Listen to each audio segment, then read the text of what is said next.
As part of the Sheridan Game Design program, we had the amazing opportunity to submit our proof of concept build for feedback from two developers at Behavior Interactive. This video will cover some of the feedback we received and how we plan to address it. We organized their feedback into three main categories. First, let's talk about the main mechanic and our physics system. They had lots to say about it, which is expected since it's what our entire game is designed around. For their first impressions, they liked how many options it provided the player and how it can allow for lots of emergent gameplay opportunities. They said our main mechanic reminded them of the magnesis ability from Breath of the Wild and the gravity gun from Half-Life 2, which we were happy to hear because those were both big inspirations for the mechanic. Because you can interact with so many different things with our mechanic, they stressed the importance of having a solid visual language to communicate how certain objects will function when you grab them. For example, we have these big red blocks, which are grapple points for players to yank themselves to or swing from. Since it's just a basic block right now, there's nothing special about it that tells player it would have this function. Another issue is that we had a lot of smaller red blocks you can't swing from.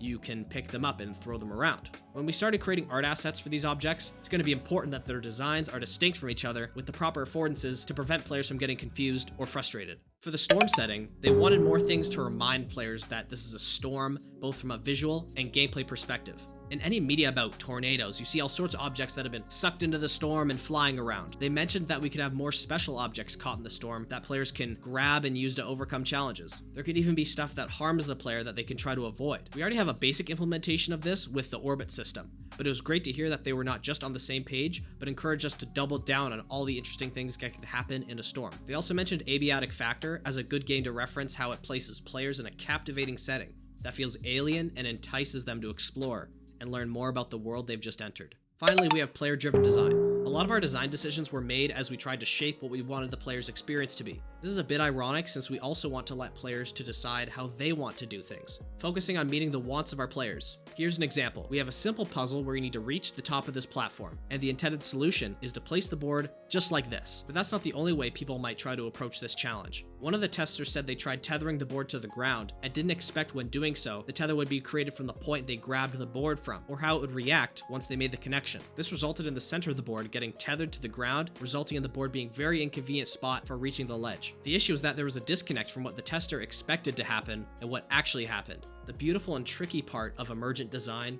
is we can't predict what players will come up with, and as such, we should focus on making sure we're allowing them the ability to use the tools in the way they want. Straightforward as it sounds, hearing this was a valuable reminder of the experience we want to give our audience. Since developers spend so much time with their games, it's easy to overlook certain problems that a fresh pair of eyes might catch the moment they start playing. We learned that our main mechanic is fun to experiment with, but interactable objects need improved affordances. The storm setting is intriguing, but needs to be more present during gameplay, and that we need to find a way for the gameplay tools to serve what players want to achieve, not the other way around. We would like to thank the developers from Behavior Interactive for their incredible generosity and taking the time out of their schedules to play our game and offer us guidance. We look forward to applying what we learned from this experience as we move forward with development.